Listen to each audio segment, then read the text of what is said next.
Hello students, our today's topic is Arithmetic Progressions, class 10, and today's question, if the 7th term of an AP is 1 upon 9 and its 9th term is 1 upon 7, find its 63rd term.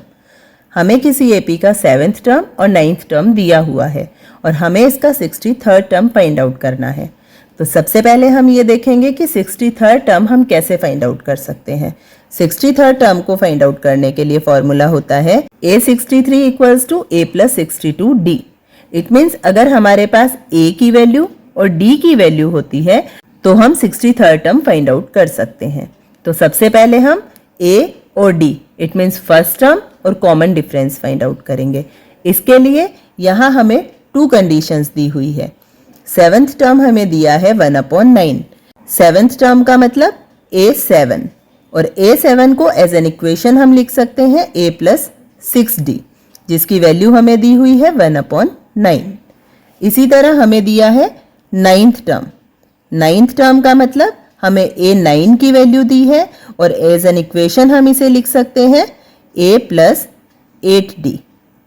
Value हमें दी हुई है 1 upon 7.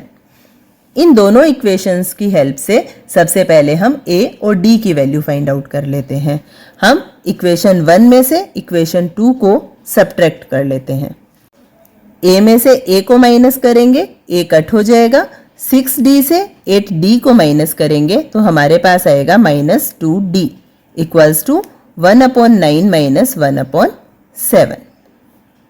Minus 2D as it is रहने देंगे. यहाँ LCM लेंगे 63, 9 7 जा therefore 7 minus 7 9 जा then 1 9 जा. माइनस 2D इक्वल्स टू 7 में से 9 को माइनस किया minus 2 upon 63. Left hand side और राइट हैंड साइड दोनों मोनोमियल एक्सप्रेशन है और दोनों ही नेगेटिव टर्म्स है, इसलिए यहाँ माइनस से माइनस को हम कट कर देंगे. अब क्योंकि हमें D की वैल्यू फाइंड आउट करनी है इसलिए हम 2 की साइड चेंज कर देंगे. Then D equals to 2 upon 63 और जो 2 लेफ्ट हैंड साइड D से मल्टीप्लाई में था ये राइट हैंड साइड आकर डिवीजन में आ जाएगा. 2 से 2 कट हो जाएगा और D की वैल्यू आ गई 1 अपॉन 63.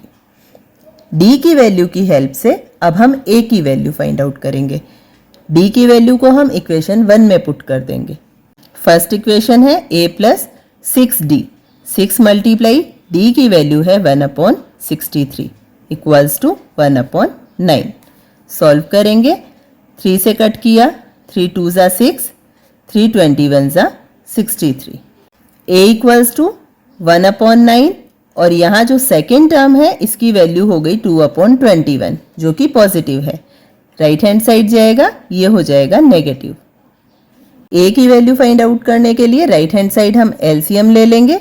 एलसीएम होगा 63, 9 7 जा देन 1 7 जा माइनस 21 3 जा देन 2 3 जा इक्वल्स टू 1 अपॉन 63. ये है A की वैल्यू. अब यहाँ A की वैल्यू भी 1 अपॉन 63 है एंड D की वैल्यू भी 1 अपॉन 63 है. हमें फाइंड आउट करना है 63rd टर्म. 63rd टर्म को फाइंड आउट करने के लिए इक्वेशन थी A प्लस 62D. अब हमारे पास A की वैल्यू भी है और D की वैल्यू भी है. हम दोनों वैल्यूज को यहाँ पुट करेंगे.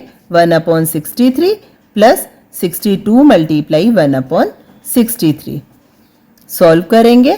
1 अपॉन 63, 62 1 जा 62 एंड अपॉन में आ गया 63. एलसीएम ले लेंगे 63 देन न्यूमरेटर हो गया 1 plus 62 equals to 63 upon 63. Therefore 63rd term will be only 1. That is the answer.